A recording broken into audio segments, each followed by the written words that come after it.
নমস্কার বন্ধুরা, আমার অঙ্গনে সকলকে স্বাগত।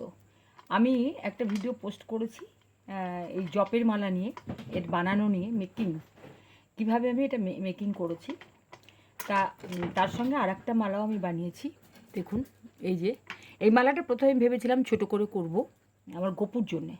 তুলসী তো, এটা এই সাদা পুঁতিটা গপুর হাতের চুড়ি ছিল এখানকার, তা ভেঙে গেছিলো একটা চুড়ি, তা আমি যত্ন করে রেখে দিয়েছিলাম যে পুঁতিটা কোনো কাজে লাগাবো। তা সেই পুঁতিটা আমি এই মালার মধ্যে দিয়ে গেঁথেছিলাম যে গপুকে এই মালাটা দেবো। কিন্তু এত বড় করতাম না, এই সাইজটা করতাম। কিন্তু হঠাৎ করে মনে পড়ে গেল যে এই লাল পুঁতিটা আমার হার ছিল এবং সেই হারটা আমি ব্যবহার করেছিলাম, তাই আমার গলার ব্যবহার করা হার আমি গপুকে দিতে পারি না, সেই জন্য আমি দেইনি। কেন কি, এটা আমি অনেক অশুভ অবস্থায় পড়েছি, মেয়েদের যে প্রবলেমগুলো থাকে সেই অবস্থায় আমি এটা পড়েছি, যার জন্যে আমি তো তখন এটা খুলে রাখিনি, যার জন্য এটা আমি গপুকে দেইনি। তখন আমি এটা বড় করে আমার নিজের জন্যে আমি এটা করে নিয়েছি। ঠিক আছে, আমি পরবো। আর জপের মালার আমি একটা বিশেষত্ব, মানে কী বিশেষত্ব মেনে এই মালাটা করতে হয় সেটা আমি আপনাদের বলেছিলাম যে আমি অন্য একটা ভিডিওতে দেখাবো, কারণ ওই ভিডিওটা অনেক বড় হয়ে যেত। ওই বড় ভিডিওতে আপনারা এত বড় ভিডিও কেউ দেখতো না, কারণ এতটা সময় এখন মানুষের হাতে নেই। তাই জন্য এটা কিছু নিয়ম মানতে হয় এই মালাটা তৈরি করতে গেলে। এই মালাটা হচ্ছে প্রথমে একটা এরকম এই আদি বলতে আপনি ঈশ্বরকে বোঝান বা বংশের আদিকে বলেন, মানে যে একদম গোড়া, সেই গোড়া বলেন, যে একদম যার থেকে সমগ্র কিছু সৃষ্টি, তাই বলুন, যাই বলুন না কেন, যা কিছু আপনি ধরতে পারেন তাকে বলা হয় আদি। ঈশ্বর সে মহাদেব হতে পারে, নারায়ণ হতে পারে, শ্রীকৃষ্ণ হতে পারে, যিনি আদি, জানার থেকে ভূমণ্ডলটা তৈরি। তবে আমি এখানে শ্রীকৃষ্ণকেই ধরে নেব যে উনি আদি। যাই হোক, তা এখানে একজন আদি, সেই হিসাবে এনাকে রাখতে হয়। এইবার এই মালাটা এই দিকে দেখুন, বড় বড় সব আমার এই পুঁতিগুলো আমি বড় বড় করেছি। ঠিক আছে, যত এই দিকে যাচ্ছি তত দেখবেন ছোট ছোট, এবং লাস্ট যখন হবে তখন দেখবেন আরও ছোট।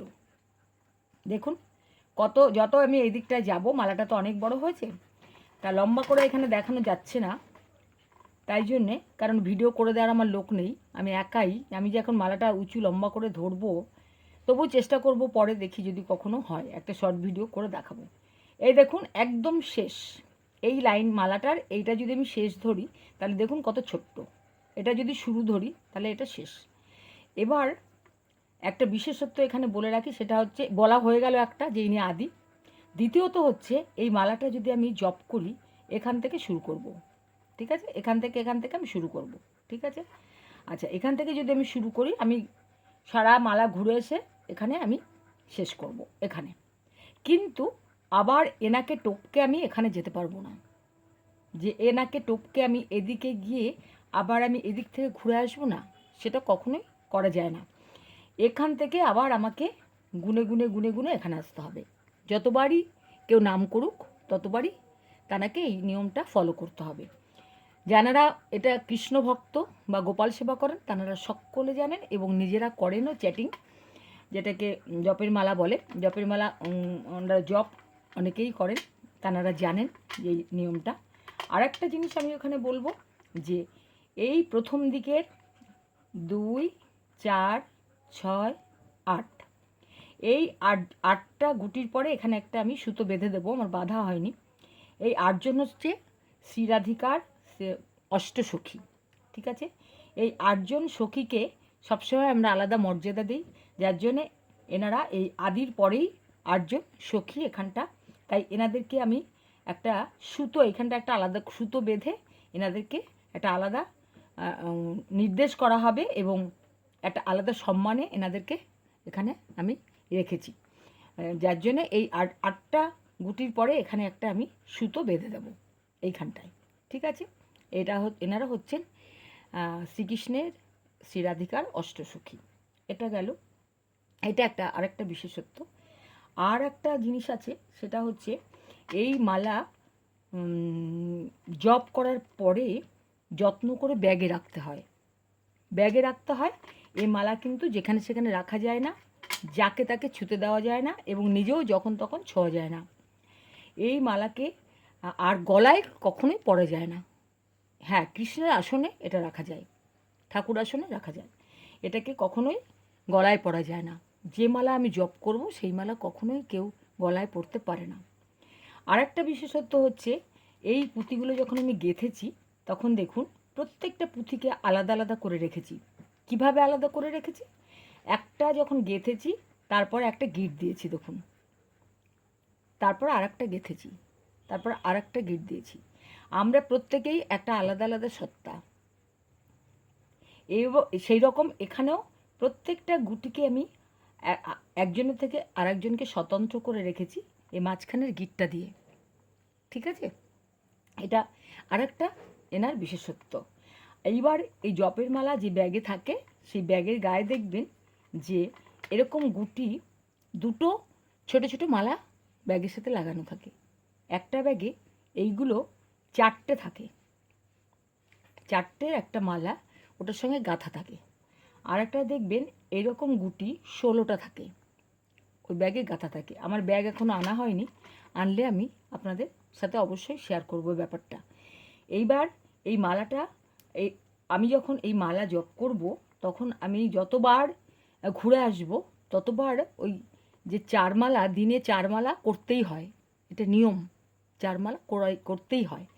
যারা বৈষ্ণব, গোপাল ভক্ত, গোপাল ভজন, কৃষ্ণ ভজন করেন তাঁরা তো করেনই, এবং সাধারণ লোকও অনেকে চেষ্টা করেন, যদিও আমি পারি না, কারণ আমার সংসারে আর কেউ নেই কিছু করে দেওয়ার কাজকর্ম।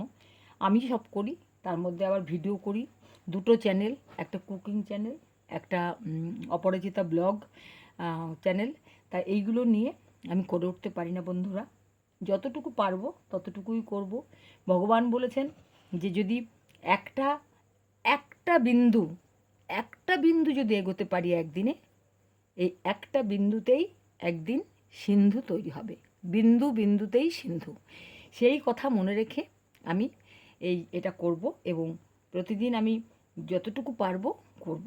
ঠিক আছে, তবে আমার মনের একটা অনেক ইচ্ছে ছিল যে তুলসী গাছ থেকে আমি নিজে হাতে মালা করে তারপর আমি আমার গোপুর পায়ে ছুঁয়ে আমি সেই মালা দিয়ে আমি কৃষ্ণ নাম, হরিনাম, প্রভুর নাম করব। সেই ইচ্ছা আমার পূর্ণ হয়েছে। আমার ভগবান বোধহয় আমাকে আমার প্রতি সদয় হয়েছে। সেই ইচ্ছে, মানুষের ইচ্ছে হইলে তো সব ইচ্ছে পূরণ হয় না, তা আমার এই ইচ্ছেটা প্রভু পূরণ করলেন। শতকোটি দণ্ডবত ওনার চরণে, লক্ষ কোটি দণ্ডবত। আমাকে যেন ওনার পাদপদ্মে রেখে এগিয়ে নিয়ে যান আলোর পথে, জ্ঞানের পথে, সত্যের পথে। রাধে রাধে, হরে কৃষ্ণ। তা আমি আজকে আমার এই ব্লগটা এখানেই শেষ করছি। আবার অন্য কোনো ব্লগ নিয়ে আমি আসবো। আর এইটা আমি গলায় পরবো, তবে গরম তো, গরমে সবসময় হয়তো পরে থাকতে পারবো না, যতক্ষণ পারবো, যখন পারবো, কোথাও যখন গুরুপাঠে যাব আমি এটাকে পরবো। ঠিক আছে, নমস্কার বন্ধুরা, এখানেই রাখছি। আবার দেখা হবে অন্য কোনো ব্লগ ভিডিও নিয়ে।